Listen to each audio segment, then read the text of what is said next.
Collins, Wyoming. In today's news break, Beatty's fiery exit has left the town ablaze with questions, and not just about fire safety. Mildred and her crew, known for their bookish tendencies, or lack thereof, have managed to turn a quiet evening into a literal page burner, which is a case of literary rebellion gone wrong, or just a really bad attempt at a barbecue. Either way, the story is hotter than the flames themselves. Stay tuned for the sizzling details. To start things off, let's look at some info we got last night. By the time the consequences catch up with you, it's too late, isn't it, Montag?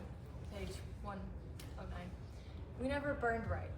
Page 113. 113. Well, that's one way to get an audience. Hold a gun to a man and force him to listen to your speech. Speech away. Page 113. Betty wanted to die. 116. So now we're gonna ask Mildred some questions here. Mildred, what were your thoughts when you heard about Captain Beatty's murder? Well, it was conflicting to say the least. Part of me thought it was awful, really, truly awful, that anyone would get to the point, but another part of me, I guess I wondered if he had it coming. With all the pushing and control, still, I don't think I ever earnestly believed something like that could actually happen.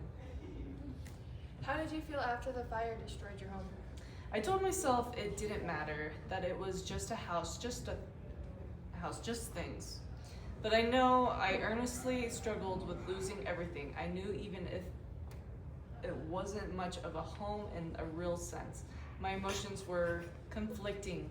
I wanted to be numb, to let it all go, but deep down I couldn't help feeling lost and empty, like part of me went up in flames too. We're gonna switch to page what? Girl. Last one? Here, let me. Mildred, how did you feel about reporting Montag for hiding books? Honestly, it wasn't an easy decision, but his obsession with all that verbiage and those books started to tear us apart, to rend the life we had together. He always had some excuse, some way to rebut my concerns, but I couldn't take it anymore. I thought by telling the firemen I was protecting that what little normalcy we had left, though now I'm not sure was the right thing to do. Well, thank you, Mildred. We appreciate your commentary. Now we have Mrs. Bowles here. I have a couple questions for you. Okay. How did you react upon hearing about Captain Beatty's murder? Well, I didn't waver for a second. It was outrageous, absolutely wrong. People like to justify things, but murder is murder.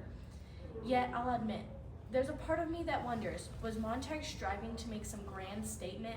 Either way, it doesn't excuse the chaos he's unleashed. Yeah, I get that. How did you cope with the aftermath of the fire? I strive to keep moving forward, to not dwell on it. But honestly, I waver at times. The fire destroyed more than just a home. It burned away what little stability was left. It's harder to pretend everything's fine when deep down, you know it's not. Yeah. All right. Thank you for your commentary. We appreciate it. Thank You you. can see yourself off stage. Now we have Mrs. Phelps with us here. How did you feel about Captain Beatty's murder? Well, I assure you I was horrified. I mean, how could someone go through with such an act? Montag always seemed so ordinary, but this was beyond comprehension. Beatty might have been a bit of a petty. Always lecturing us about books and rules, but no one deserves something like that. It was chilling, truly. How did the fire that destroyed your home affect you? I've tried to put on a beatific action. I've tried to put on a beatific smile to assure myself it's all going to be fine, but it's not easy. The fire didn't just take a house, it took a piece of normalcy, a piece of security. Even when I strive to be positive, it's hard not to see the loss behind the facade. Facade.